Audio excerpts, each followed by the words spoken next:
Pagi ini Alina datang untuk menjemput Riana. Tumben Alina jemput ke sini? Biasanya juga pergi sama Mas Radit. Tanya Bunda Nilam. Aku lagi ngerjain dia, Bun, jawab Riana. Jangan gitu dong, Rin. Alin itu rumahnya jauh loh dan beda arah lagi. Omel Bunda Nilam. Tidak apa-apa kok, Bun, santai saja. Jawab Alina sambil memberikan senyum termanisnya. Pagi itu Radit dan Angel juga ada, namun mereka terlihat cuek dengan kehadiran Alina. Mereka semua tidak ada yang tahu jika sebetulnya Alina dan Riana berniat akan bolos sekolah hari ini. Pagi itu di dalam tas kedua gadis itu bukan membawa buku pelajaran, tapi mereka membawa baju ganti karena hari ini mereka akan pergi ke villa milik Alina di puncak. Bunda, hari ini aku mau menginap di rumah Alina karena papanya sedang keluar kota. Dusta Riana sebelum mereka pergi setelah menghabiskan sarapannya. Biasanya kamu yang menginap di sini, kata Bunda Nilam. Tidak apa-apa, biar gantian, Bun. Jawab Alina. Ya sudah kalau maunya begitu, kata Bunda Nilam. Ia dan suaminya percaya saja jika mereka mengatakan Papa Alina sedang pergi keluar kota. Setelah Riana dan Alina pergi dengan menggunakan mobil Alina, tidak lama kemudian Radit pun pergi ke kantor sementara Angel langsung pergi ke kamarnya. Hari ini ia akan menghabiskan waktu di rumah dengan bermalas-malasan setelah kemarin ia mendapatkan jadwal pemotretan yang lumayan pada ditambah setelahnya mereka melanjutkan dengan acara dugem sampai dini hari karena Joe ingin ditemani menikmati malam di Jakarta sebelum pria bertubuh six-pack itu kembali ke negaranya. Joe dan Angel akan kembali terlibat dalam proyek bersama 2 minggu lagi di Bali. Tidak sampai setengah jam Angel pun langsung tertidur dengan pulas. Saking pulasnya Angel mengabaikan beberapa pesan dan panggilan dari nomor Radit. Alina melajukan mobilnya dengan kecepatan sedang.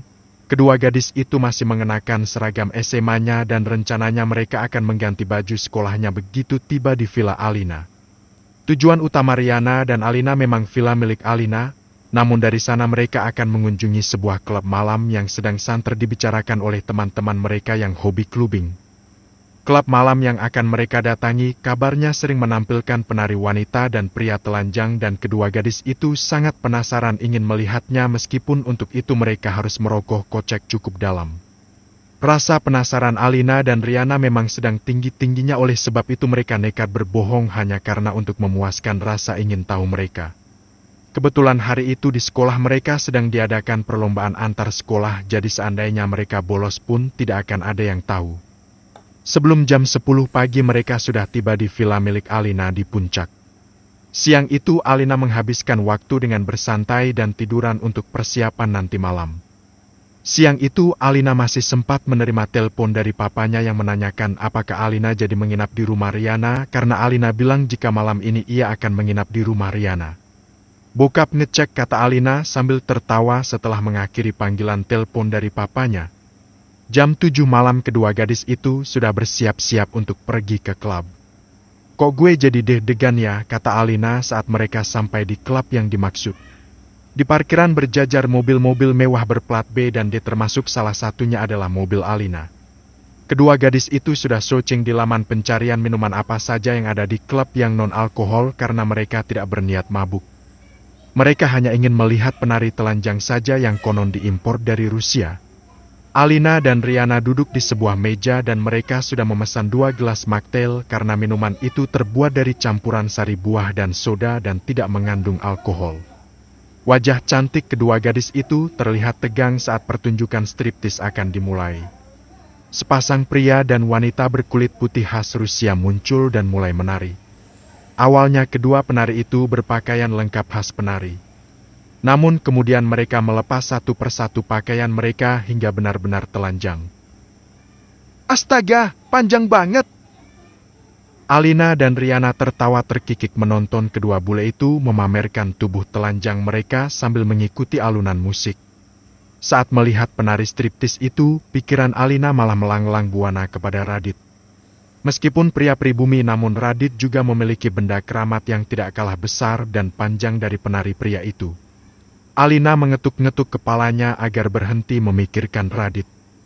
Kedua penari striptis itu tampil selama setengah jam. Setelah kedua penari itu kembali, tidak lama kemudian muncul lagi dua penari yang lain. Jika dilihat dari fisiknya, Alina dan Riana yakin kalau pria itu dari Timur Tengah. Suara penonton langsung terdengar riuh saat sang penari memamerkan miliknya yang sangat besar dan panjang. Alina dan Riana melongo dibuatnya. Kedua gadis yang serba ingin tahu itu masih terkesima dengan pertunjukan yang baru saja mereka tonton. Semakin tengah malam, pengunjung klub itu semakin banyak. Alina dan Riana tidak menyadari jika salah satu pengunjung yang datang adalah Radit. Radit datang bersama dua orang pria. Radit dan kedua temannya duduk tidak jauh dari meja tempat Alina dan Riana berada. Radit dan temannya asik menonton sambil menikmati minuman koktail. Pada saat penari kedua turun, barulah Radit menyadari jika di sana ada Alina dan Riana adiknya. Bagaimana bisa kedua gadis nakal itu ada di tempat seperti ini? Mata Radit menyimpan amarah saat menghampiri kedua gadis nakal yang sedang menonton penari striptis ketiga yang baru muncul.